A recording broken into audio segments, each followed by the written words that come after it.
The first time Ava was taken from her home, she was just 3 years old. One moment, she was laughing in the back seat while her mother sang softly to the radio. The next, there was twisted metal, the smell of gasoline, and a long silence that stretched louder than any scream. Her parents were declared dead on the scene. Ava survived with a few bruises and a broken heart. With no known relatives to take her in, Ava entered the foster care system, a system that promised safety, a system that destroyed her. She spent her childhood in a string of houses that smelled like disinfectant and desperation. Some foster homes were overcrowded and cold. Others were quiet. Too quiet. In one, she was locked in a closet for hours if she cried. In another, she learned to never close her eyes around the teenage boys who shared the hallway. But it was the group home, the one on the edge of town with high fences and broken locks, that left the deepest scars. They called it Haven House. There was no haven there. Ava was just 10 when she began scrubbing toilets for the staff, cooking meals, folding laundry. She was a child treated like hired help, and when one of the male staff members called her into his office late at night, she learned that pain could be quiet, that abuse didn't always come with shouting. One night, desperate and shaking, she found a staff member's phone on a desk.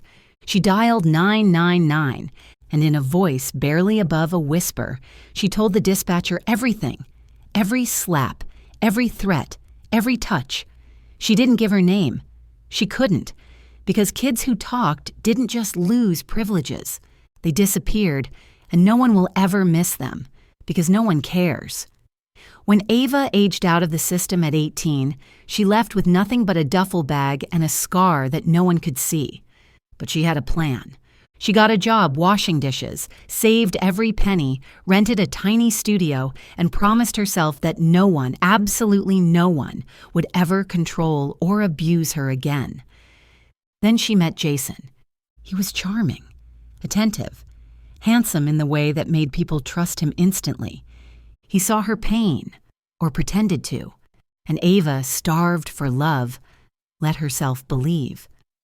They married 2 years later. He kissed her forehead in public, bought her flowers, and talked about starting a family. When their daughter, Lily, was born, Ava thought she had finally broken free of her past. Then came the first slap. It wasn't violent. Not really. It was a quick, frustrated hit across the cheek when she forgot to return a phone call. He apologized for an hour, bought her a necklace the next day, said it was stress. She believed him. But then came the second, and the third, accompanied with kicks. And the nights he threw furniture across the room, pushed her outside and locked the door. She had to spend the night on the front porch. The countless mornings she covered bruises with concealer. She called the police on many occasions, again and again, and every time Jason sat with them in the living room, calm and composed, spinning tales about Ava's mental health or her confusion. He made her doubt her own memory. Even the officers began looking at her like she was the problem. Jason practically convinced Ava's doctor to diagnose her mentally unstable. That's how manipulative he was. Still, Ava stayed. For the kids, for Lily, and for their son, Noah. Because a broken home felt better than no home at all. But everything changed the night she found Lily, just 7 years old, huddled in the dark basement. Jason said it was punishment. She had misbehaved, and he wanted to teach her a lesson. But that wasn't the first time he punished the children. One day, while playing Lily, accidentally broke one of his trophies he won in school. As punishment, Jason starved her for a day that brings back memories of Ava's time in care. She notices the extreme punishment of the kids becoming more frequent. She knew it will only get worse. Ava snapped. She confronted him, screaming, shaking. In a moment of rage, Jason hit her with the back of his hand, sent her crashing on the table, breaking her nose in the process. He came toward her again with that look in his eyes, the same look that used to make her shrink. But this time, she fought back. She grabbed the nearest thing she could, a heavy lamp, and swung. The crack echoed through the house. Jason dropped to the floor, blood pooling beneath his head. He was alive, barely. If you're liking this life story so far, please consider giving it a thumbs up or subscribing. Maybe share with a friend or two, and please let us know where you are listening from. Let's continue. She called 999. But when the police and ambulance arrived, so did Child Services. They took one look at Jason's injuries. He was fighting for his life. Ava's hands were shaking, blood streaming from her nose, as she cuddles Lily and Noah. Ava overheard the police sergeant instructed Child Services to take the children before it's too late. The sergeant also stated to Child Services that Jason had informed the police on many occasions that Ava had threatened to kill him and the kids. Hearing that, Ava went cold. She remembered the filthy mattress she'd slept on in Haven House, the pain, the fear, the abuse, the silence. While in the hospital, she noticed the sergeant talking to the Child Services representative again. She knew she had to act fast. She couldn't let that happen to Lily and Noah. So she made a choice that would change their lives forever, a choice that she will have to live with, whatever way it works out. She discharged herself from the hospital after being treated for her injuries, sold the family home quietly through a third party, and disappeared. She changed their names, cut and dyed their hair, used what money she had to create new identities. Ava became Rebecca Miles, her children, Ellie and Max. They stayed in motels, hostels, even slept in the car some nights. She took low-wage jobs under the table, homeschooled the kids with workbooks from discount stores.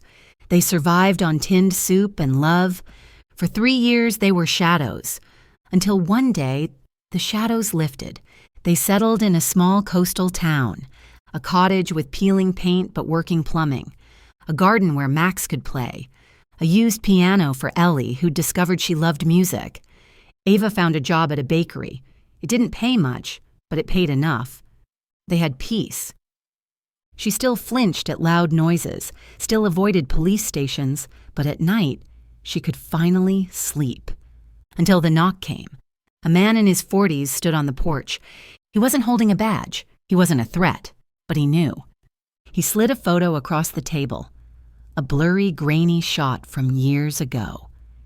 "We know who you are," he said. "We want your story." Ava froze.